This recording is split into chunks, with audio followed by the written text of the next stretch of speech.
live. I gotta return this phone call. We are live, Joan, so whenever you want to get started, we are ready. Okay, thank you, Kim. I'll call the Rules Committee to order and ask for consideration of approval of the agenda. So moved. Second. Moved by Joel, seconded by EJ.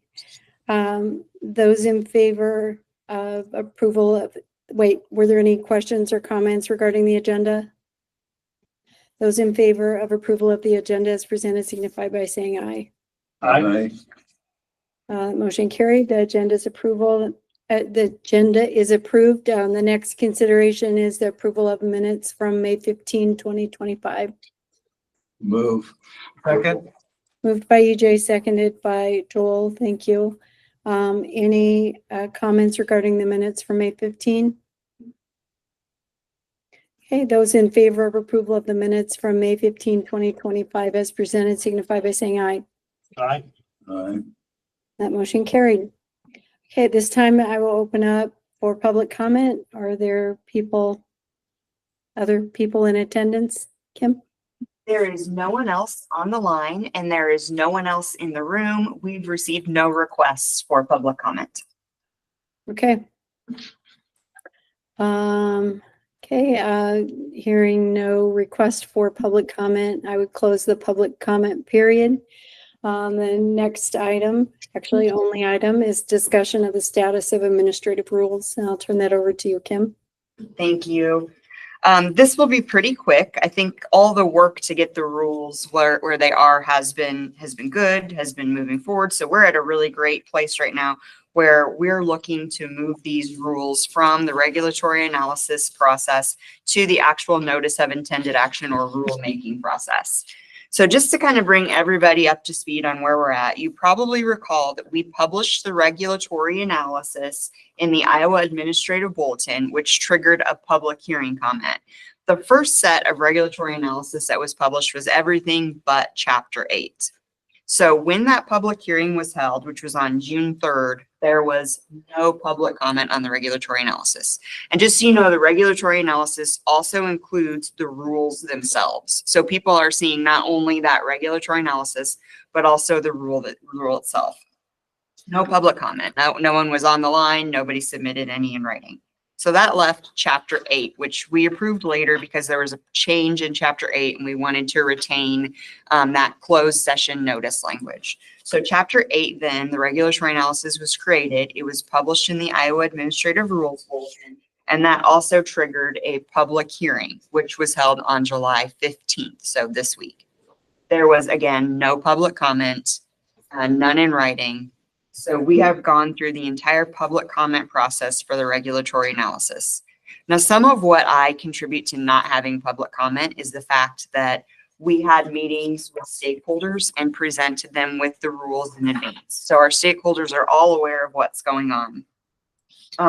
So now that we have taken the steps to publish the regulatory analysis, we've had the public hearings on the regulatory analysis, we've had no comment, and those regulatory analyses are now out on the website. The next step that would need to be taken is the board would need to approve the rules to actually go to the formal rulemaking process.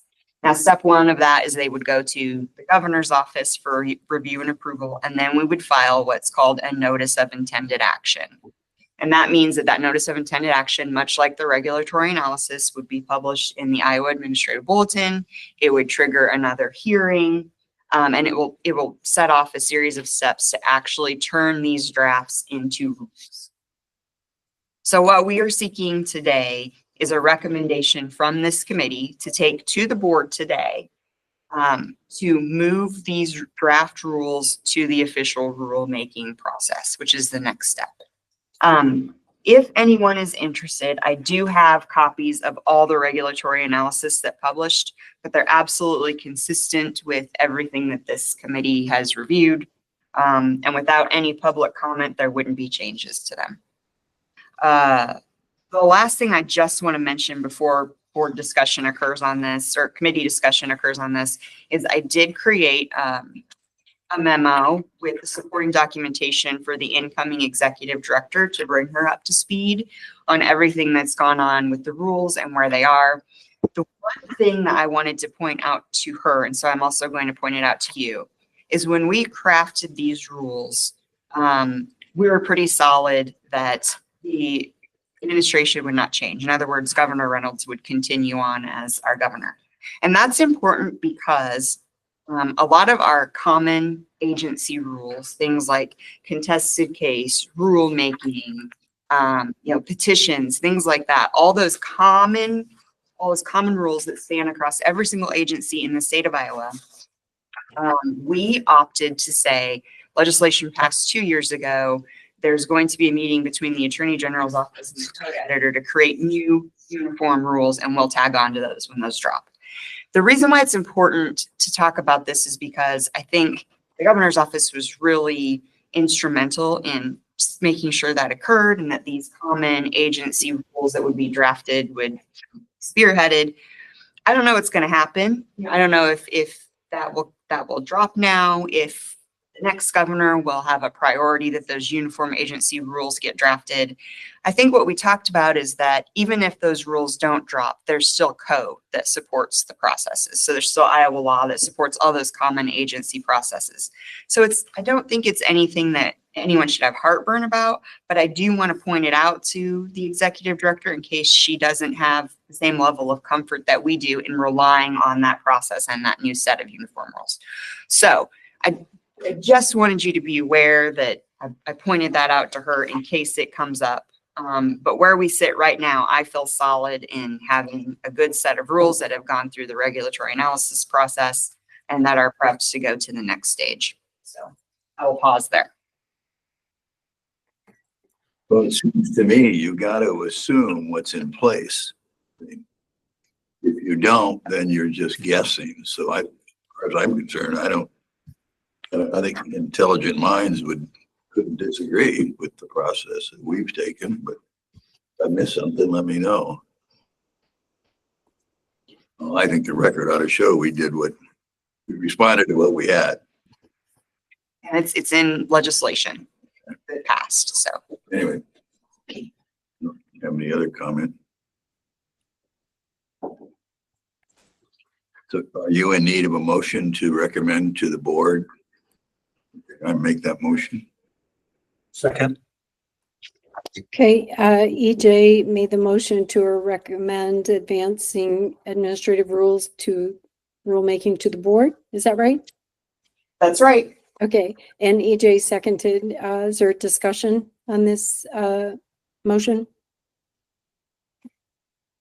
Okay, we'll move to vote. Those in favor of recommending advancement to the administrative rules to rulemaking to the full board, signify by saying aye. Aye. Okay, that motion carried. Any other business to come before the rulemaking committee, Kim? I do not have anything else. Okay, I would take a motion to adjourn. So moved. Second. Moved by Joel and seconded by EJ. Those in favor of adjournment signify by saying aye. Aye. Aye. The meeting is adjourned. Thank you. Thank you. See you in a bit. Your work on that, Kim. Yeah. Oh, yeah, you're very welcome. Outstanding Yeah, job. you Very good. Yep. Thank you, committee. All we had to do is say yes, ma'am. Yeah, that's right. You should That's easy. That part I can That's help. all it should work, right? No.